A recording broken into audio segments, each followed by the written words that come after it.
Good morning, everyone. This is Nicole Testa Boston, the Deputy Director at FIATech, and I'm glad that you could join us to hear a little bit today from our friends at ARX and Hatch about the practical deployment strategy for digital signatures and seals in electronic AEC processes.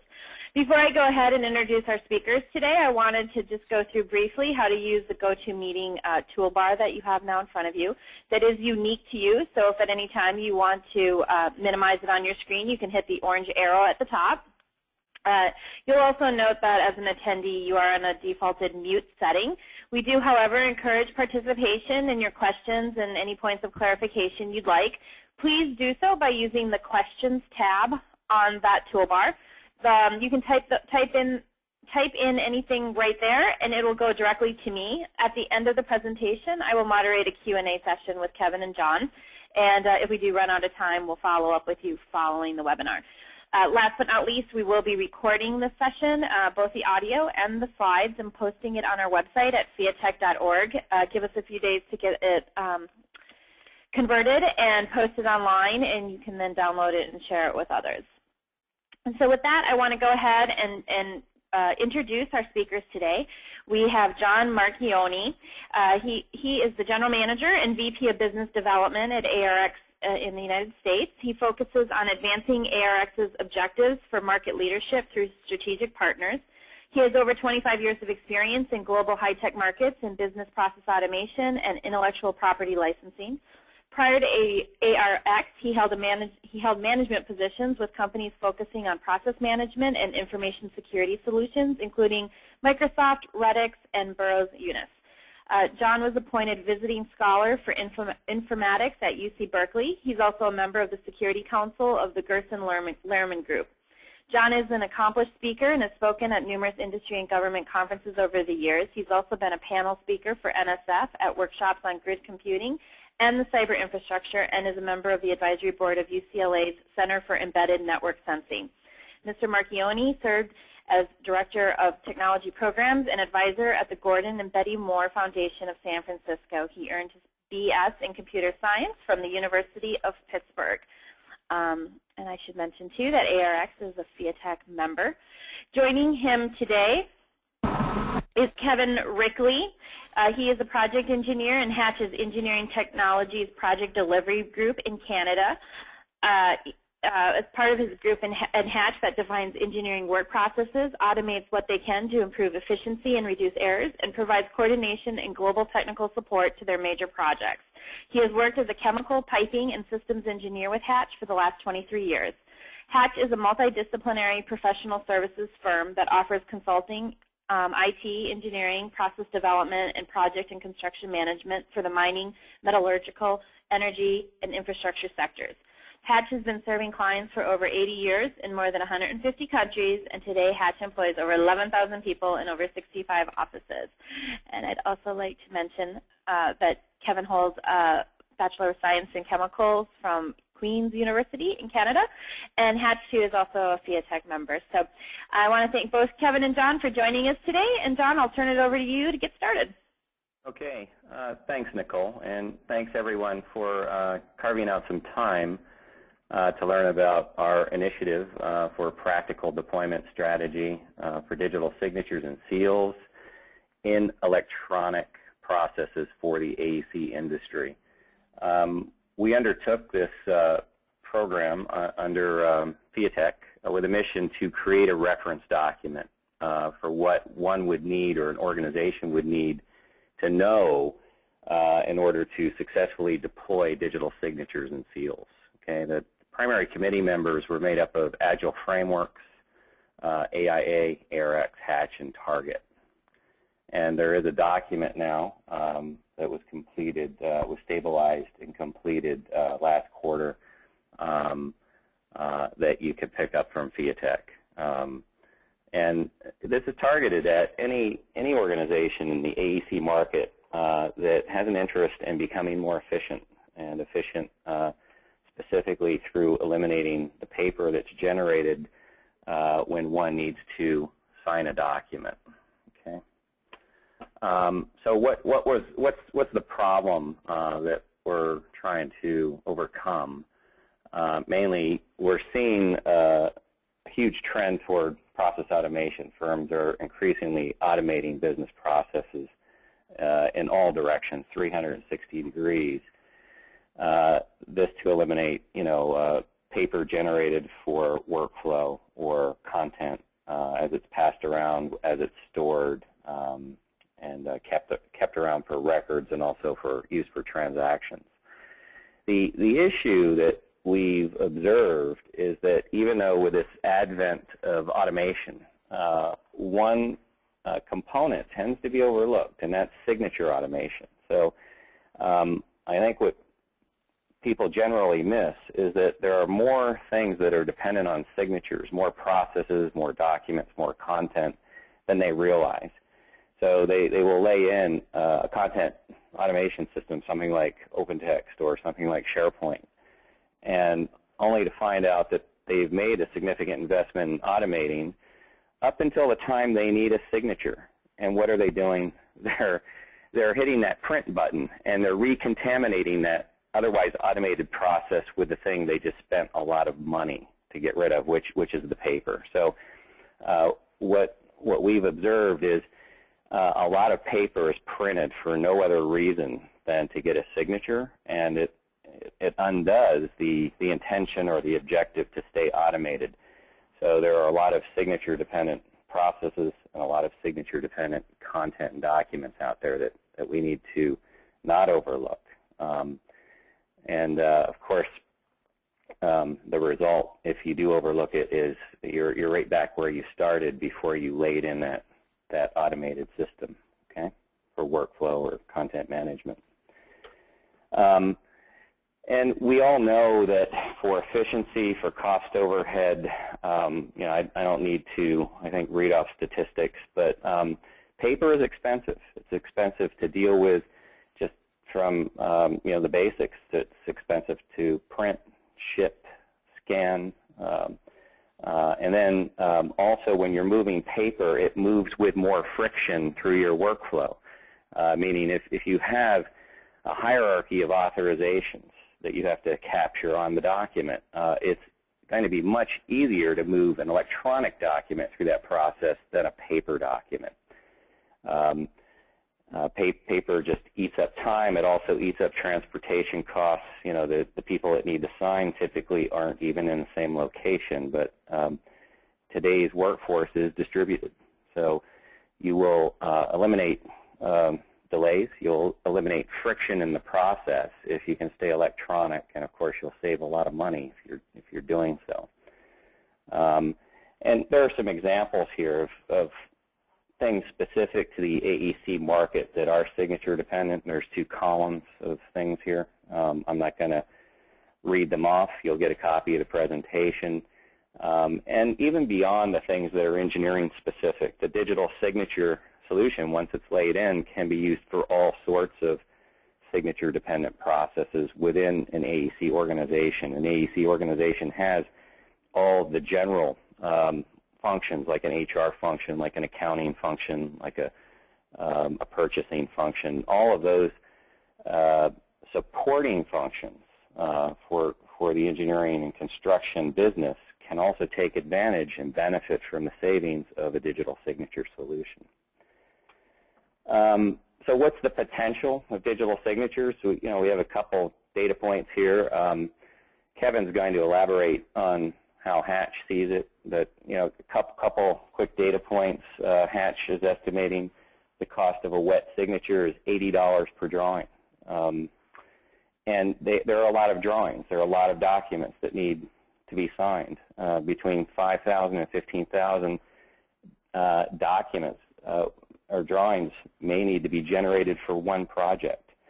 And this, of course, carries with it, if it's in paper, it carries with it all that overhead, all that drag on the process.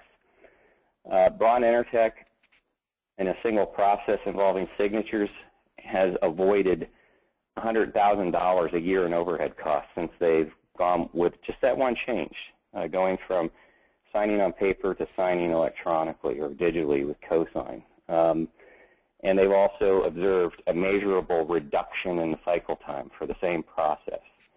and what they've observed, their delivery time has been reduced from weeks to minutes. So some good cases, some good data points for moving in this direction for signature automation. Well, you know, when the team discussed how to go paperless, the FIATech team, they thought about, a simple formula for how to do it. You have to decide as an organization that's what you want to do. You want to minimize paper usage. It sounds pretty obvious, but it's something that needs to be stated within your organization, something that people need to pay attention to and all work toward. Eliminating that paper. Eliminating the paper is critical in any process. And you have to commit to keeping things electronic, meaning once you have automated, stop hitting that print button. Okay, keep it electronic. Otherwise, you're losing your investment in automation. If you think about it, you've fully automated. You're hitting that print button to get a signature. You're actually undoing the investment that you otherwise would realize a return from. And of course, the solution we're talking about here today is to address that last gap in automation. Some people call it the last mile. I would call it the last few steps up the driveway into the living room. But if you don't take those last few steps, which relatively are not expensive to take, the cost of not doing it is very significant. Okay. So the team at FIATech also observed there seems to be some anxieties with going paperless. There's fear of the unknown, there's complexity, losing control, fear of disrupting existing workflows. People have general discomfort with change or automation. People are addicted to paper. People worry about integrity in the automated process. And the FIATech committee has decided it's best to develop the document we developed for educational purposes, for advocacy purposes, exposure, to let the market know, to let organizations know you can do this. It's not rocket science. It's a practical approach. It will give you the security that you're looking for. It will give you the assurance you're looking for in the electronic process. If it's done right, it will give you the right integrity features, the right control features. Okay, so this is at the crux of the document. For those of you that may not be familiar with the digital signature mechanism, I'm now going to go through a primer that describes how this process works. Just keep in mind that everything I'm about to say happens at a mouse click. The end user doesn't feel any part of this process, but I'm going to present it here to give you a little insight into how the digital signature mechanism works, and then you'll have a better appreciation for the control and integrity properties of a standard digital signature. Okay? So the way this works is the user will open a document or drawing. They may annotate it. They may add a little more information or text to it, and then they will click a sign button. The first thing that happens in that process is they will be issued an identity challenge. Give me your username and password. And if they answer that identity challenge correctly, the next thing that happens is the document is passed through a special cryptographic algorithm called a hash algorithm.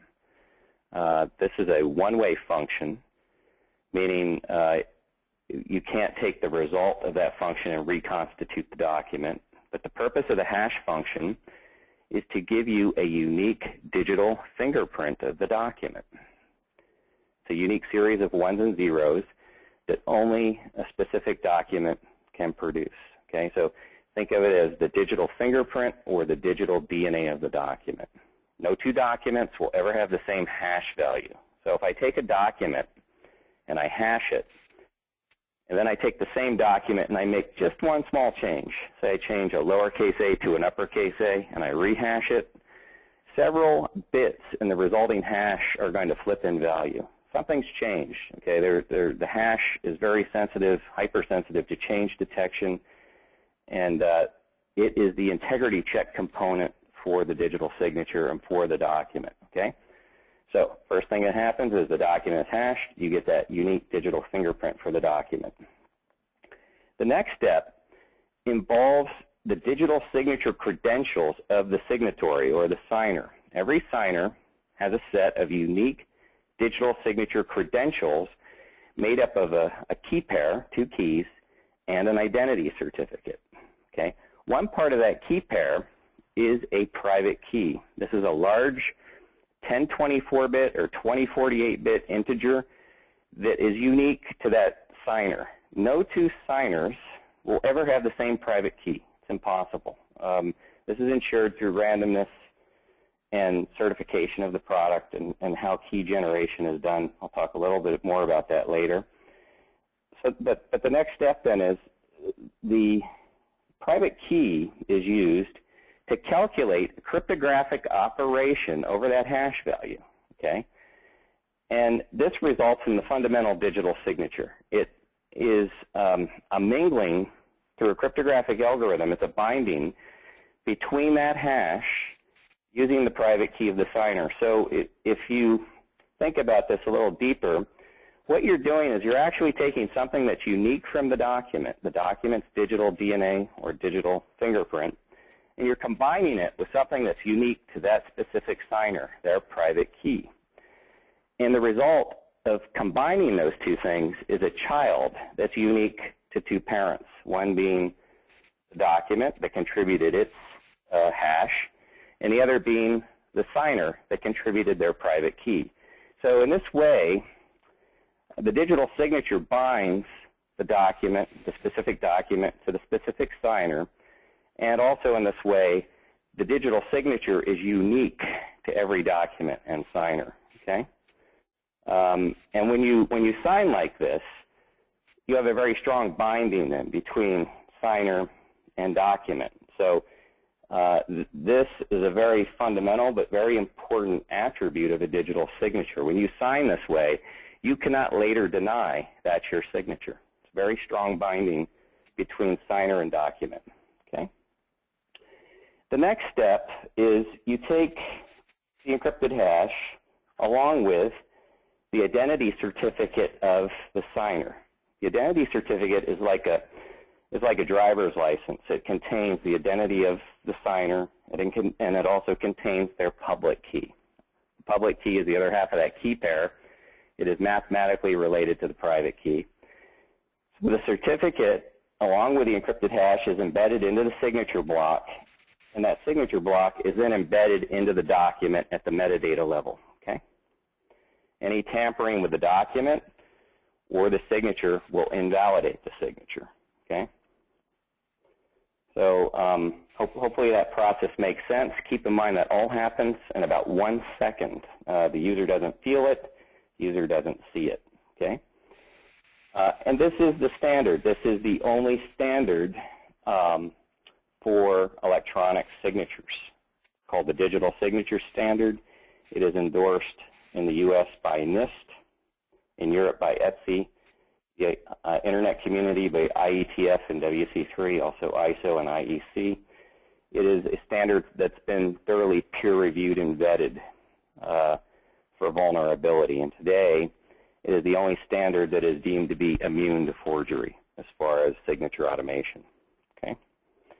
The standard is referred to in the U.S. as DSS, or the Digital Signature Standard, or NIST FIPS 186-3, and also the hash algorithm, the Secure Hash Standard, or FIPS 180-3, and also the Identity Certificate Standard, which is X509 version 3. Okay?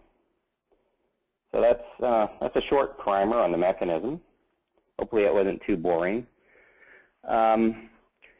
So how do you benefit from introducing standards? Well, standards are superior to non-standard or proprietary electronic signatures, mainly because they have been peer-reviewed, thoroughly peer-reviewed and vetted for vulnerability.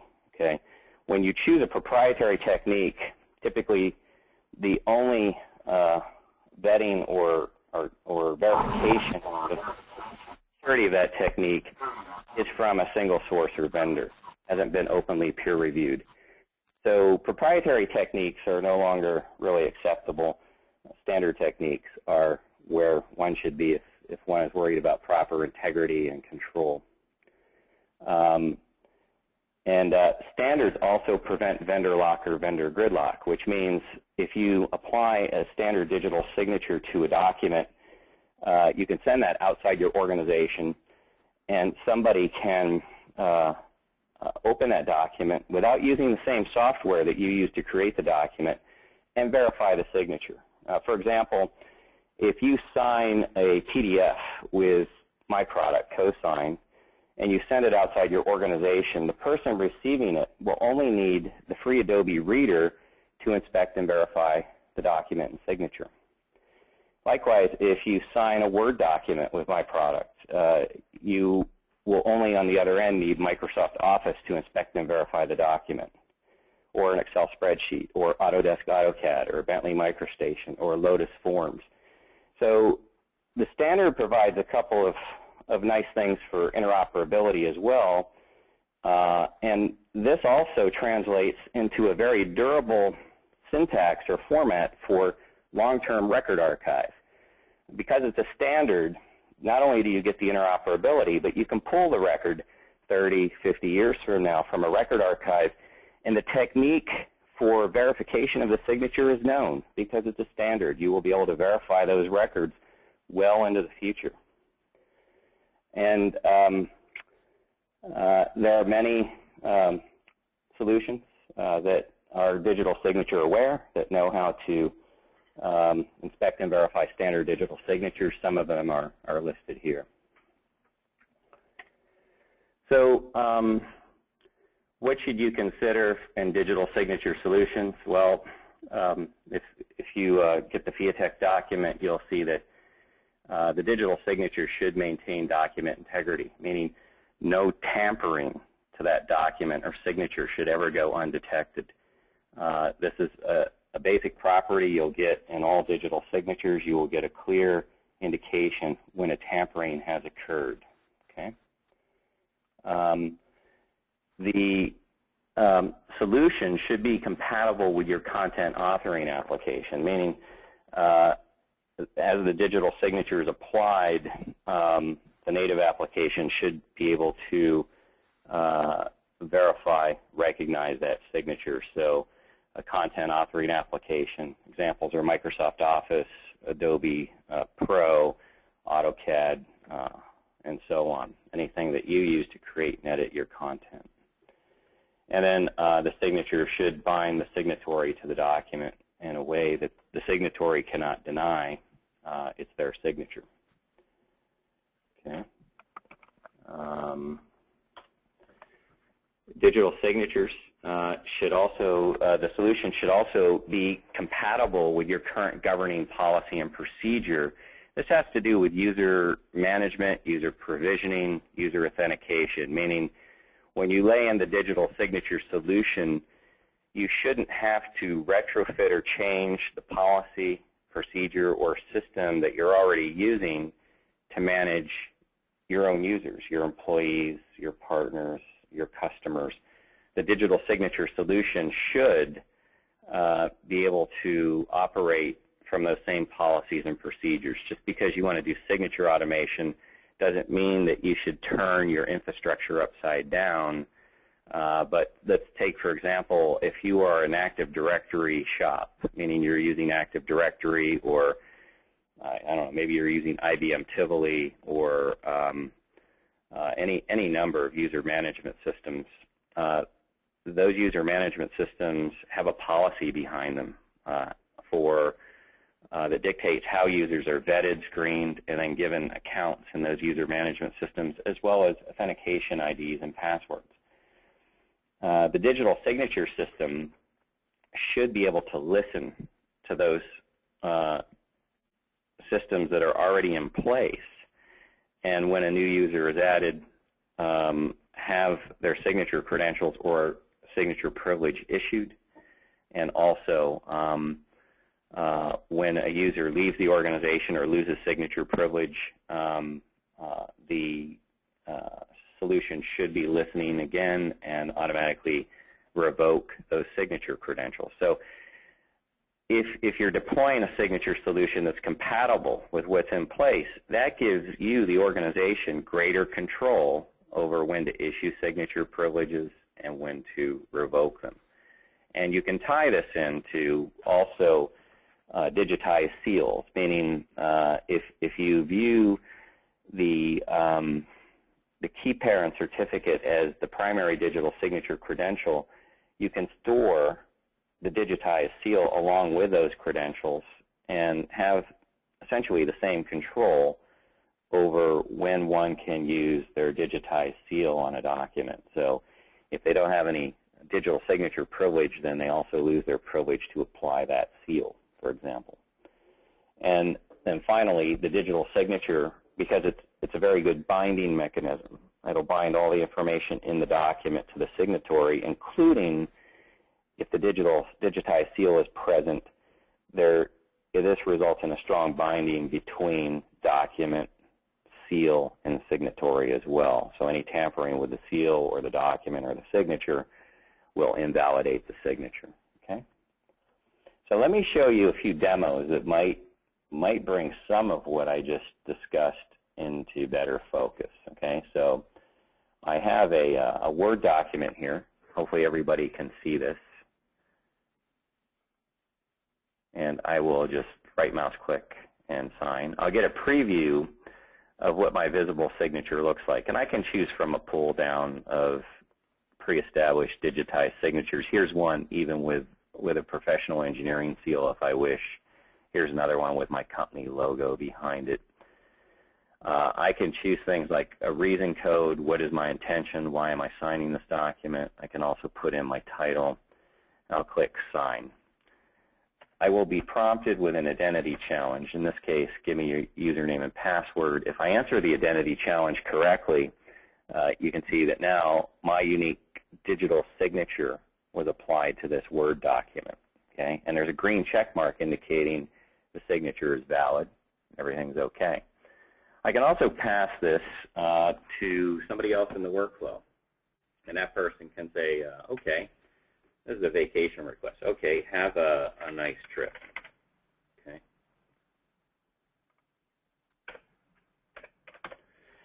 And then that person can also sign it. I will sign just using a different appearance. So I'm going to sign the document again as myself. I'll just choose a black signature this time. And I'll click sign. Again, I'll have to answer the identity challenge. And now the second person has digitally signed this document. And you may notice something here. I added some text to this document, but this signature is still valid. And the first signature is valid. And you might ask, well, why is that? Because something changed. Well, if I right mouse click on this signature and say, show me the signed area, I can see that this first signature was set to only sign the first part of the document. And since nothing changed in that part of the document, that signature is valid. Okay? But watch what happens if I change something in the first part of the document. I'll change this from an 18 to a 19. And then if I reopen the document, Microsoft Word would automatically verify the signature, but to save time, I'm not going to close and reopen Word. I'll just right mouse click and validate. And you can see that the digital signature integrity check doesn't match anymore, that somebody tampered with this document, that you shouldn't trust it. A clear indication that a tamper was detected. Okay? If I change it back, okay, I can also examine these signatures for more details. I can right mouse click and say, show me the details, and Microsoft Word will show me that the signature is okay, and I can even view the certificate, the identity of the signer, and who issued that certificate, who it was issued to, who it was issued by, and its validity period. Okay? So proof of integrity, proof of signer identity, all embedded in the document and carried with the document now for the rest of its life cycle. So the act of digitally signing a document means you're actually transforming that document into a legally enforceable record carrying proof of signatory's identity, proof of signatory's intention by reason code, and proof of integrity, meaning nobody has tampered with the document since it was signed, as well as the date and time of signature. So that's a simple example on a Word document. Let me show you another one on a PDF document. Here I'll just right mouse click on a PDF. I'll choose sign with cosign from the context menu. I'll get the drawing in front of me, a preview. If it's okay, I will click, double click on the signature field. And in this case, I'll sign using my, I'll choose my appearance to be my, my professional seal from state of New York. I'll click sign. I will answer the identity challenge. And now I've digitally signed this PDF document with cosign. And again, made my visible signature my digitized seal. If I close this, I can open it with a free Adobe Reader. So anybody who receives this document now simply needs to open it with the free Adobe Reader. You can see when Adobe Reader opens it, it automatically detects and verifies the signature. You see this green check mark in the upper left, and the message signed and all signatures are valid. And just like in Office, if I want to see the details of the signature, I simply right mouse click and say show the signature properties. And again, I can see proof of signer identity, the certificate. My identity certificate is embedded in the PDF now. If I used a reason code, you would also see a reason code here, proof of intention, date and time, and also the integrity check. The document has not been modified since the signature was applied. So again, proof of identity, intention, integrity, date and time, all embedded in the PDF document, which is now the PDF record. I'll show you one more example where you're signing freeform. I'll choose this CAD drawing. I will click sign with cosign again. And I will go to this last page. I will click sign, and then I can use my mouse in this rubber band feature and draw a box where I want my signature placed. And again, I can use my seal, or I can use the graphic signature. Same thing. I click sign. I answer the identity challenge. And now I've digitally signed this PDF in freeform. There was no pre-established signature placeholder. I've just decided on the fly where to put my signature. And again, I can inspect this signature and document in the free Adobe Reader. If I go to the signature page, all I have to do is right mouse click on the signature, show me the signature properties. Same information is there. Certificate, this time I did use a reason code, proof of intention, date and time. And you'll notice this is a 3D drawing. It had some properties in for 3D. The cosign digital signature will preserve all the original properties in the original document. So what you hand cosign to sign, you will get back with the addition of a standard digital signature. And you can have many signatures on these documents, PDF and Word. Okay, so that concludes the demos. Let me go back to the PowerPoint. And with that, I'm going to turn it over to Kevin from Hatch. Kevin, please go ahead. Good morning, everybody, or good afternoon or evening, depending on where you are. My name is Kevin Reichel. I'm with Hatch, and Nicole introduced me. I'll just see if I can advance the slide. Hatch is an engineering multidiscipline company. We work in the mining, metallurgy, energy, and infrastructure services. You can see we've been in business for more than 80 years, and we have a significant number of projects in capital value. Hatch is an innovative organization committed to helping our clients achieve unprecedented and sustained business results. And one of the things I like to focus on is that in that last statement is the quality and lower operating costs. These are two significant factors in driving digital signatures and moving them forward.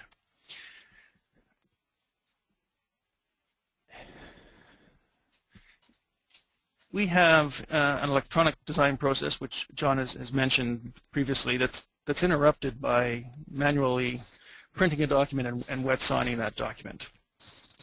Within our, as Hatch being a global company and having a distributed workforce, this can be very, very problematic and cause delays and costs. And no matter how you calculate that cost, John mentioned our $80 per drawing, no matter how you calculate that, there are significant costs that add up, whether they're shipping, storing, printing, scanning, or a few others. And as Catalyst has pointed out, they're looking at an estimated annual cost of $500 million due to predominantly shipping and transferring those documents from one place to another. So it's a significant problem that we're faced with and challenging us as a group. Our $80 per drawing was based on 3 large projects globally, and since we've announced this, we've kind of substantiated on a lot more projects, some of them being less, some of them being more, but the significant impact is the large multipliers on these projects, between 5,000 and 15,000 drawings. And the other substantial thing is the number of times a typical engineering drawing goes through a cycle of being issued, signed, issued, commented on, brought back, developed a little bit further, and again printed, signed, and issued. And that can be 5, 6, 7, 8, sometimes even 9 cycles on some typical drawings. And that significantly increases the cost of handling that drawing through wet signing.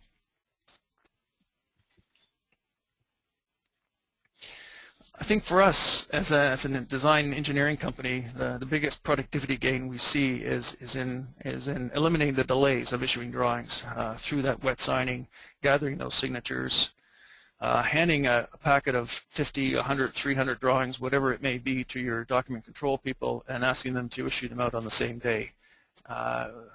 If you're using a manual wet signing process, those doc controllers have to take that drawing, scan it, enter it in, and enter information against that drawing in the document management system, and that can take hours, if not a day, to get through a large issue of drawings.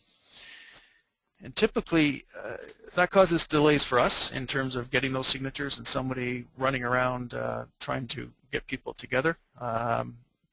And more significant, if there's people waiting on site, if that's a construction issue or a change, a Rev 1 issue for something that's happening on site, we as the engineering company, and the construction management group, if we can reduce or improve the schedule of engineering and have that facility started up even one day earlier, on most of our types of jobs in the process industry, you can save millions of dollars a day in terms of or gain $1 million a day in terms of operating and getting your product to market one day sooner. So for our clients, there's a huge gain in us utilizing and implementing digital signatures. And this is where one of the values of Hatches is focusing on our clients and improving it. And if you do improve on your clients' projects, the chances of working for them again significantly improves for us.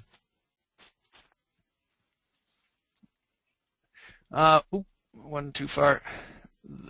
This slide shows 2 workflows, one in green being the traditional wet sign manual process, so generating a drawing, having it checked, printing the drawing for signing, the author and the checker, and then having somebody take that physical drawing and run through the office and get everybody else to sign it, or someone's outside of the office scanning it and emailing it to them and asking them to sign it, which introduces a quality issue with the quality of that document through the scanning process.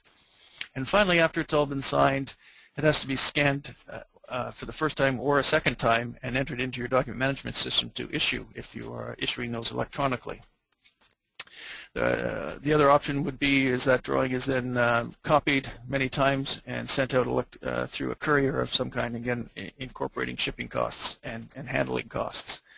On the left-hand side is the blue, which is the digital signature workflow, simplified obviously. Again, drawing generation and development, a final checking stage, and within Hatch we are embarking on checking drawings electronically using large flat screen monitors within our checking process. Once that is done, creating a PDF of that checked drawing and putting it into, issuing that into a local place in our document management system where people will come in through a URL link and sign through a notification system. Now that can be an automated workflow. It could be someone, again, going around and asking people to open up this email and sign it. There's many ways to achieve that.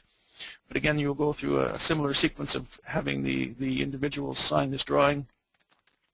But at the end, that electronic PDF that's been signed is electronically pushed into our document management system along with all the metadata that's associated with it and issued out.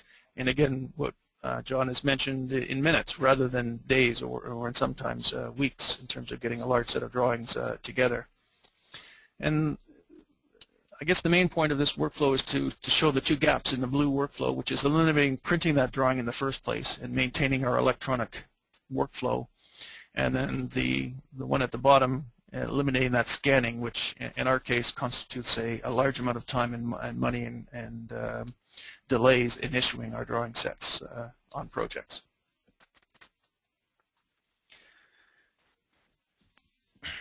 So this last slide is probably the three main points in terms of implementing digital signatures, and which we think are key, which is the management of those certificates and the control of how you use and implement and sign using those certificates. So the first point, maintaining integrity of electronic documents, is very key. Concurrently managing and controlling signatures and privileges, especially when we talk about professional engineers taking responsibility for the content of those drawings. That is a key issue that you need to address in your companies to make people feel comfortable in using digital signatures. And then realizing the full potential of an automated workflows. You can start off, manually pushing those through, or get fancy and use your electronic document management systems to their full potential and creating some workflows that will automate and notify people when they need to sign those drawings based on the roles and the people's names within the title drawing block. So with that, I think we only have one last question for you, is what do you think? And at this point, we'll take questions from the audience through Nicole. Great, thank you both. We do have quite a few questions, and for those of you who would like to ask them, please use the questions tab on the toolbar, and those will go directly to me. Here's a first question. Is there a way to digitally sign off for a 3D model in BIM, or is this for electronic print documents only? Yeah, I'll take that one.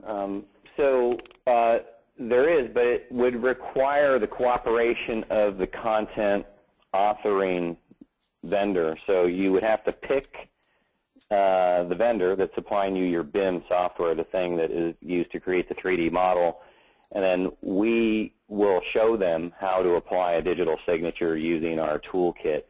But the point here is that work of actually making the signature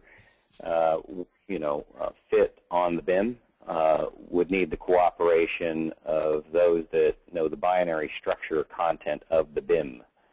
But there's absolutely no reason why that couldn't be done. So please point your favorite BIM vendors to ARX, and we will help them make it happen. Thanks, John. What type of audit record is produced and attached to the signed document? Does it contain time, date, stamp, and IP address of the signer? It contains time and date stamp. It contains the digital identity or ID of the signer. There's little benefit in applying an IP address, given that you don't know who's at that IP address at any given time. You don't know who's accessing the computer. So it's more potent to be embedding the digital ID of the actual signatory versus an ID of their computer or the computer used. Along with that, you also have the date and time and a record in the cosign appliance that records the identity of the signer, the hash of the object that was signed, again the date and time, in a separate audit log. But again, what's embedded into the document is the identity of the signer, proof of their intention by reason code, date and time, and proof that nobody's tampered with it, an integrity check. Great, thank you. Regarding the seal example, what prevents someone from forging the digital identity information along with the graphical representation of the stamp signature? I'm sorry, Nicole, could you repeat that a little slowly? I didn't get the first part of it. Sure. Regarding the seal example. What is seal? What is seal? Seal, your digital seal. Oh, okay. Go ahead. What prevents someone from forging the digital identity information along with the graphical representation of the stamp/signature? Okay. Digital identities cannot be forged because you would have to have broken discrete log and large prime factoring and also the crypto algorithm in order to do that. There's no computer power on the planet now that can do this. For these are 2048-bit ciphers. So that's what you also have on the digital identity or certificate. You have a 2048-bit digital signature that seals that identity. It can't be forged. Okay. Maybe some technology on Star Trek could do it, but it's out of reach for us today.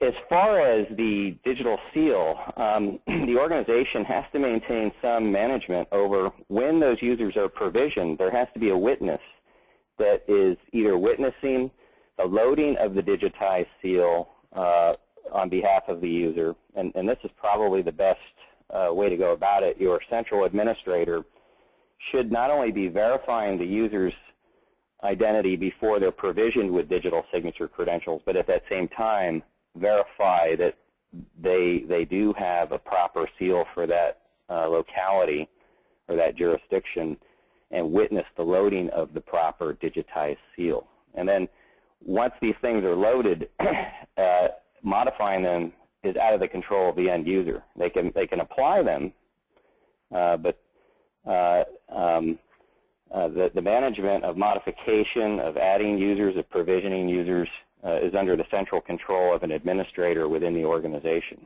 So, and this is important. It gives the firm control over when to issue signature privilege and when to revoke it. It also then gives the firm control over when somebody is permitted to use that seal and when that privilege is revoked. Thank you. Is this compatible with DWF or design review documents? I don't know what that is. I don't know if it's software or if it's a methodology. I don't know what it is. Kevin, do you know? DWF, I think, is a file format, and I believe it is, but I'm not 100% sure. And what software applications use DWF? Do you know? I don't, but I bet this person. Yeah, I was asking Kevin. That's okay, Nicole. That's all right. Sorry, John, say the question again. You know what applications operate on that file format? Well, it's a format coming out of Autodesk. Autodesk. It's the design web format. Yeah. Okay. So Autodesk out of the box knows how to recognize a standard digital signature on their format. So it's a question for audit to be confirmed by Autodesk, but my suspicion is yes, that it is. When the set is printed by the contractors, what shows up as the signature? Just the graphical representation or the graphical representation along with the check mark, ID info, and watermark? Yeah, everything that's visible on the screen will also be visible when you print. And if you tamper with the document before you hit the print button, the signature will be recalculated before the content is sent to the printer. So what will print are red X's, not green check marks. Great. Does the hatching process scramble all the binary data of the file or only the signature binary data? You can set the scope of the signature.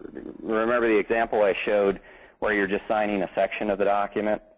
So for that signature, the only input to the hash was that particular section of the document.